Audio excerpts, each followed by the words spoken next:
સ્વાગત છે। દાહોદની વુમનિયા ગ્રુપ દ્વારા હોળી નિમિત્તે સતત 11મા વર્ષે ફાગોત્સવનું આયોજન કરાયું, જેમાં અલગ અલગ સમાજના 35 જેટલા મહિલા મંડળે ભાગ લઈ હોળી પર્વના ગીતો સાથે અલગ અલગ કૃતિઓ રજૂ કરી હતી। દાહોદ જિલ્લામાં હોળીનો તહેવાર એટલે ખૂબ ધામધૂમથી તેમજ અલગ અલગ વિસ્તારમાં અલગ અલગ કાર્યક્રમોનું આયોજન થતું હોય છે। વિવિધ મેળાઓ પણ આકર્ષણનું કેન્દ્ર બનતા હોય છે। હોળી પહેલા જ કેટલાય દિવસોથી અલગ અલગ કાર્યક્રમો થતા હોય છે, જેમાં આજે વુમનિયા ગ્રુપ દ્વારા સતત 11મા વર્ષે ફાગોત્સવનું આયોજન કરવામાં આવ્યું। સામાજિક સમરસતા જળવાય અને હોળીનો તહેવાર ઉત્સાહભેર ઉજવી શકાય તે માટે દર વર્ષે આ કાર્યક્રમનું આયોજન થાય છે, જેમાં તમામ સમાજની મહિલાઓ પોતાના ગ્રુપ સાથે હોળીના ગીતો ઉપર નૃત્ય પ્રસ્તુત કરે છે અને મહિલાઓમાં એક અનેરો ઉત્સાહ જોવા મળતો હોય છે। આજે યોજાયેલા ફાગોત્સવમાં અલગ અલગ સમાજની 35 જેટલી મહિલા મંડળે ભાગ લીધો અને અલગ અલગ વેશભૂષા સાથે કૃતિઓ નૃત્ય પ્રસ્તુતિ કરી તો સાથે રાધાકૃષ્ણની વેશભૂષામાં પણ નૃત્ય રજૂ કરવામાં આવ્યા હતા। અબીલ ગુલાલને છોડો તેમજ પુષ્પવર્ષા સાથે ફાગોત્સવની ઉજવણી કરી હતી અને આજથી જ હોળી પર્વની શરૂઆત થઈ હોય તેવો માહોલ સર્જાયો હતો।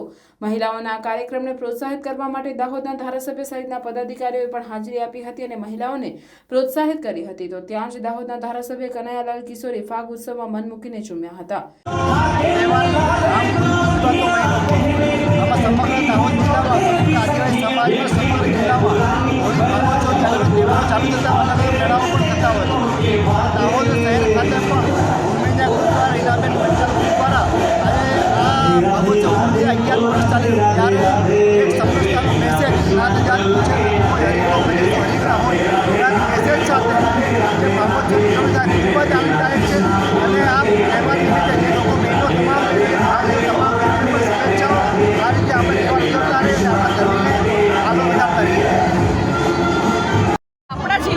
તહેવારોનું અનેરું મહત્વ છે, એમાં પણ દાહોદ જિલ્લામાં હોળીના તહેવારનું એક અલગ જ મહત્વ છે। વુમનિયા ગ્રુપ દ્વારા વિવિધ સમાજની બહેનો, વિવિધ મંડળની બહેનોને ભેગી કરી અને દર વર્ષે ફાગોત્સવ ઉજવવામાં આવે છે।